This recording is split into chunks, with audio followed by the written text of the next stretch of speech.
So I had a music career prior to my wine career, and I was a studio singer for many years. And like, oh, so this is wine. I had an Amarone at 19 years of age. Okay. It was my wife Beth who said maybe you should think about the wine business. And I knew nothing about the wine business. Every bottle is going to have a story. I always love sharing a good conversation over a bottle of wine. But for the longest time, I never really thought about the stories behind those bottles, the people that made it, the places they come from, or how they made their way to the table. I'm Alejandro, and this podcast is about those stories. Wine told by those who live it. So pour yourself a glass, settle in, and let's have one last glass. For this very first episode, I couldn't think of a better guest than Mark Luna. His story is exactly what this show is about.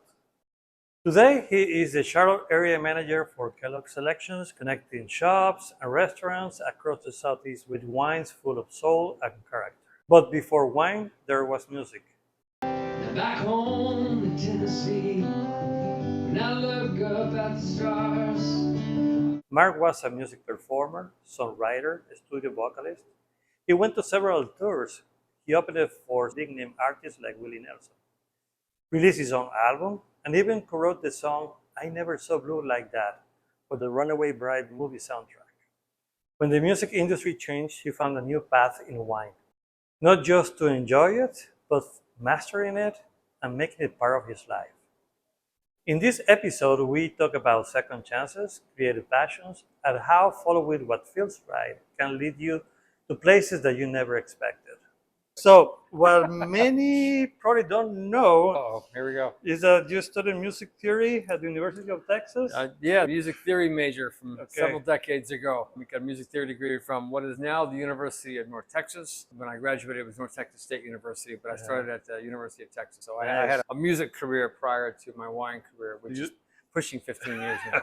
And I was a studio singer for many years, and I was a staff songwriter for a publishing company back in the 1990s. So, and wine was always my sort of after work enjoyment. But he's here to share some bottles, some stories about them.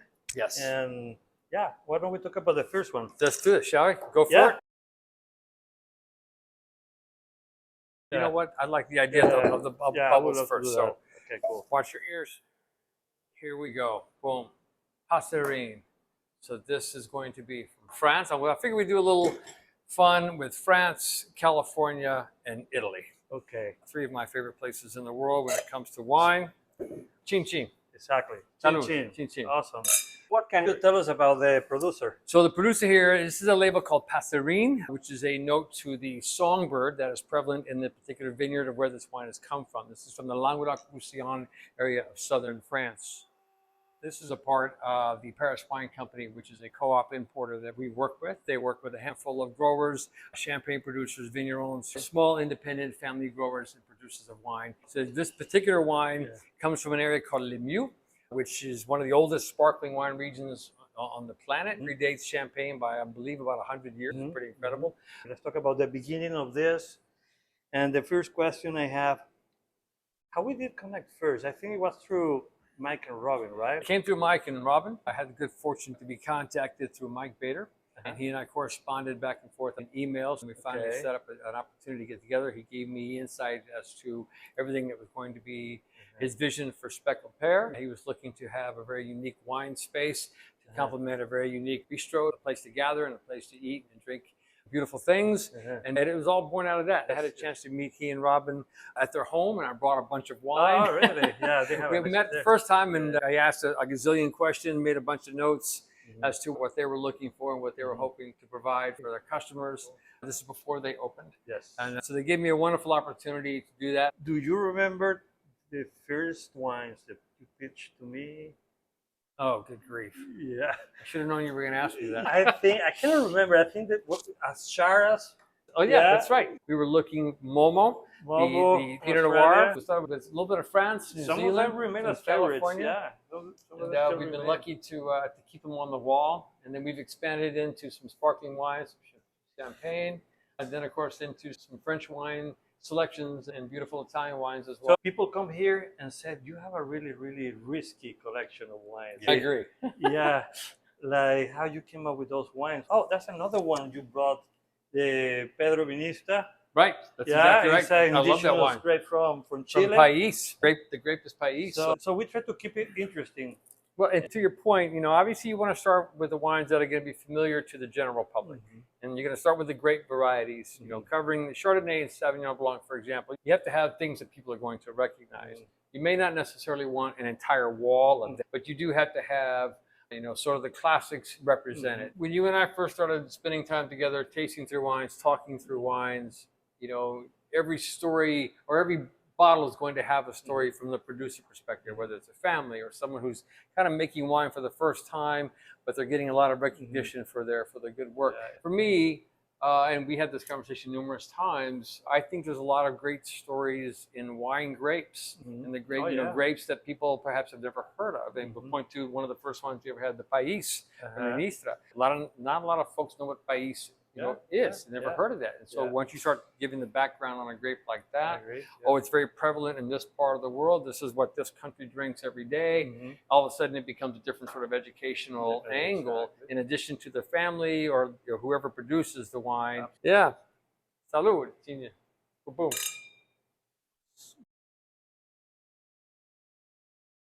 So what do we have So here? this is Briege. Put this over here. See where it says slow on the bottle, slow coast, and that stands for San Luis Obispo. We're about 2.5 hours northwest of Los Angeles, due west Paso Robles, right there, and it could be considered the central coast of Briege is the name of the label. It's B-R-I-J, owned by a gentleman named Raj Parr, who was a very famous wine figure in the wine world. He now runs a winery called Phelan Farms. The gentleman, Greg Phelan, started this vineyard back around 2007. It's a purely organic, regenerative farming sort of environment. Incredible wines. Briege is actually the name of Raj's father. This is an outstanding Chardonnay. I'm a big fan of Chardonnay. I have been for many, many years because I've always found Chardonnay to be probably the most versatile grape on the planet. As I kind of joke with my old customers, I used to say it's kind of from god awful to Grand Cru, or if you pardon my language, it can be from shit to champagne, depending on who you ask. These are all organically grown vineyard sites, very, very small parcel. He produces these wines unfined, unfiltered, no interference whatsoever. They're aged in these sort of giant Stockinger barrels, about 500 liter, but they're not these sort of tight new barrels, and so there's no real imparting of a massive sort of oak profile. It's still no neutral, but just neutral, old. just large, neutral, older Stockinger barrels, but very large. So you have these sort of large containers. You don't have a ton of wine touching all of the wood. I think there's a lovely amount of acid on this wine. It's very preserved. It's got a minerality to it, beautiful salinity to it. We get the coastal influence. I love the aromatics on this wine. I think the more traditional Chardonnay drinker will find it satisfying, but also someone who might like an earthier sort of tone to the wine is going to find this to be a very satisfying wine as well. So let's talk about your own journey in wine. Okay. So how did you get into wine? Great question. I was very fortunate.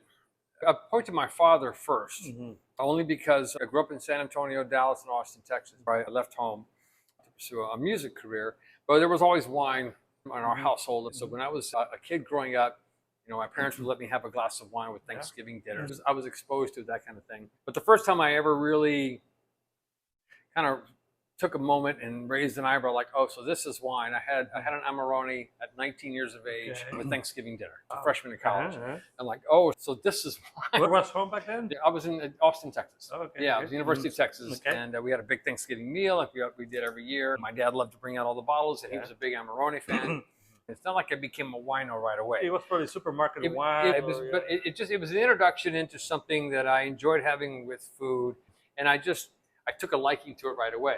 So fast forward through my 20s, I would try to order a bottle with dinner, but not really educating myself yet as to what it was. But I enjoyed it. It was until much later that when my music career was going well in the 90s, I enjoyed going out to dinner, and I would always get a bottle of wine. It wasn't scotch, it wasn't bourbon, and I had to sing the next morning, and so it kept me in the least amount of trouble. I could go to dinner and have a couple bottles of wine and get up and be able to go to work the next day, even if I was staying out late the night before playing music or whatever. Do you remember the wine that made you fall in love with the work?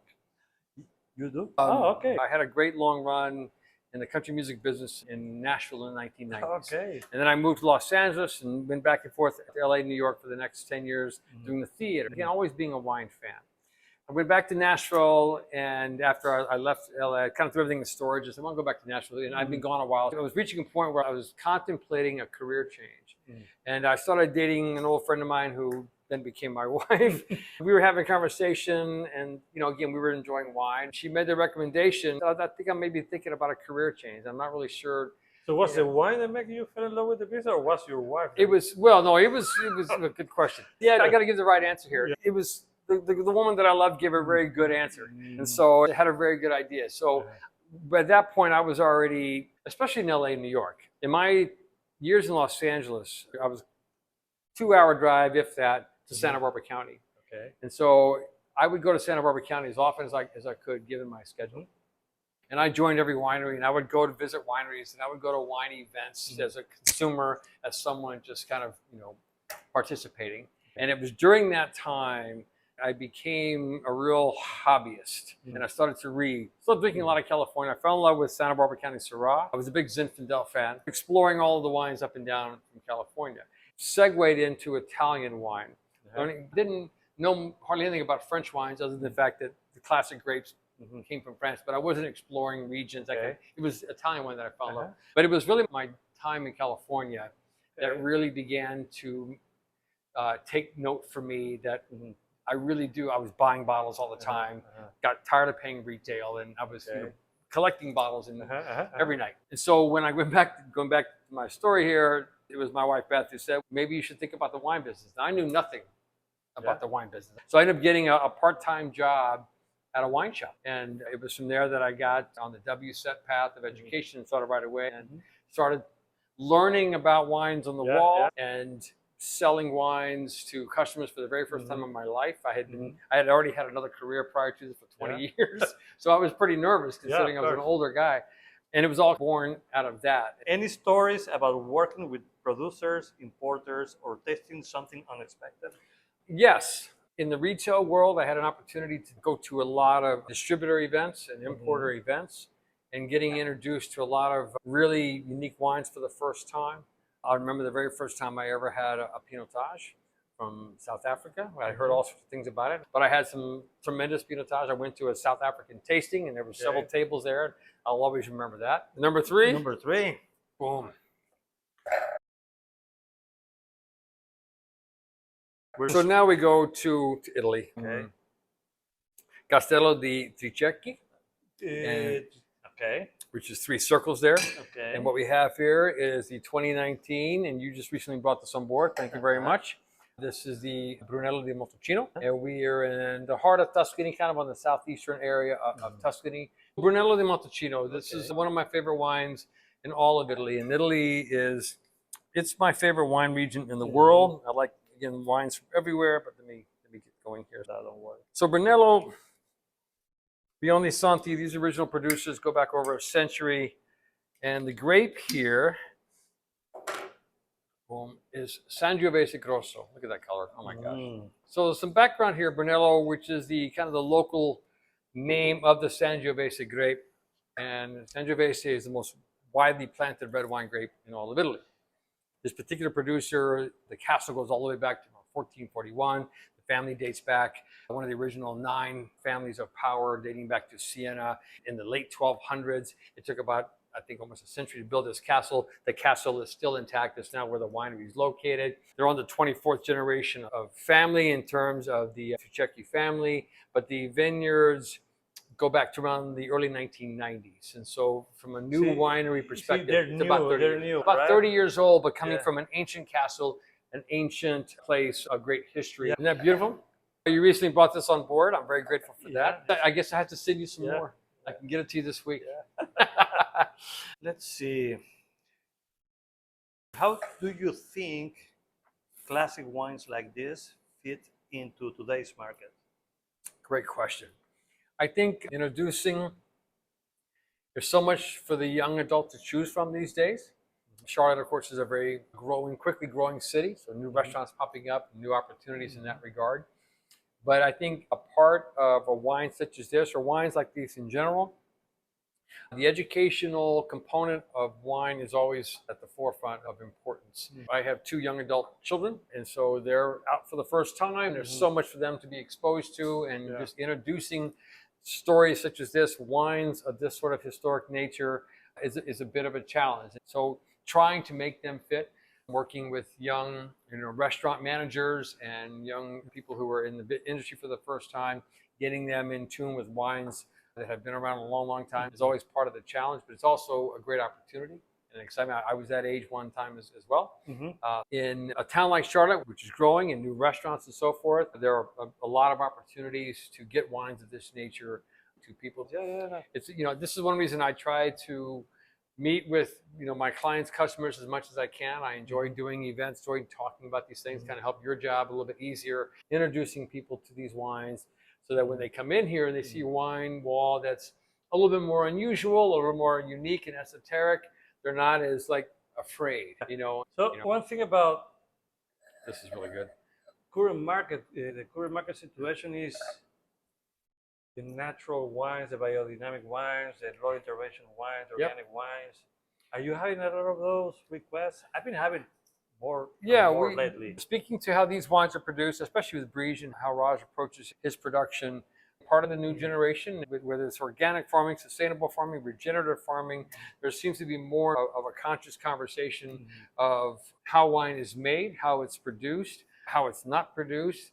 There is more of an interest and a curiosity and a request and a demand, even if you will, of wines that are not manufactured, that are not using synthetic this or that to, on the mass-produced sort of things. All these kind of, from yeast to additives to coloring to, the list goes on and on. We have a few ones of those. Sure. I just have to do my own research because not all of them say in the label. No, they don't. No. And so a lot of times, because certification is kind of expensive. They can be, and especially with European, this is again a big generalization, but not all European producers will pay the money for various certifications when in fact they have been farming like that for forever, organic or sustainable, very simple, from the dirt to the cellar to the bottle, as I always like to call it, with not a lot of interference, but they don't necessarily put, certifications have not been around forever. No. They're as manufactured as anything else.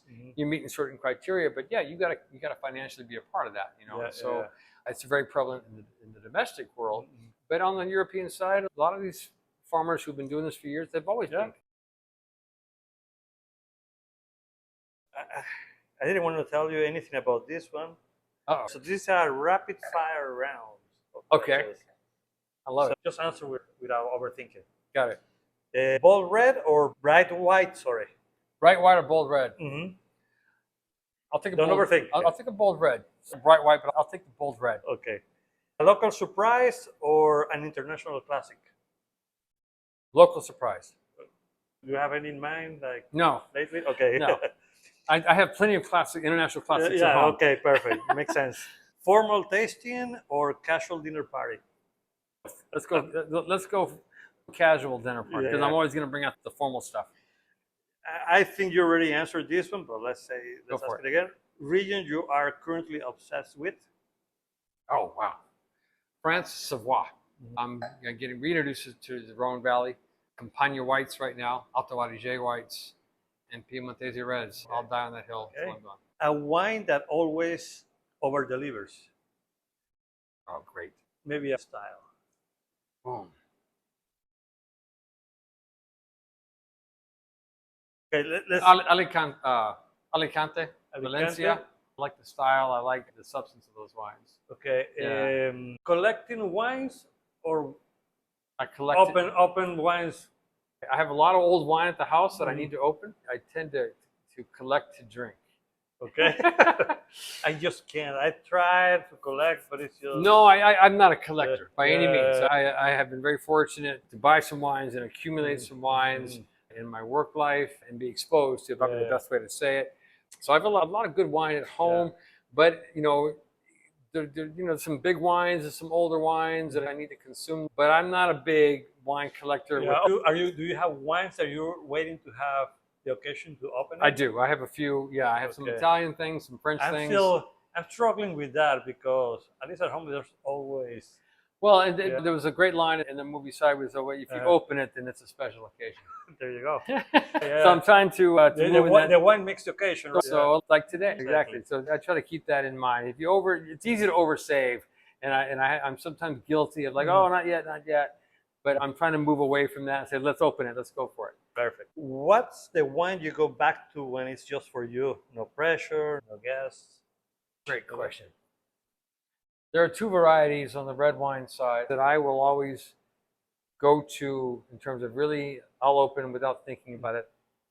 It'll be Pinot Noir, it'll be Nebbiolo of some kind, and then if I want to step it up from a volume perspective, it'll be Syrah.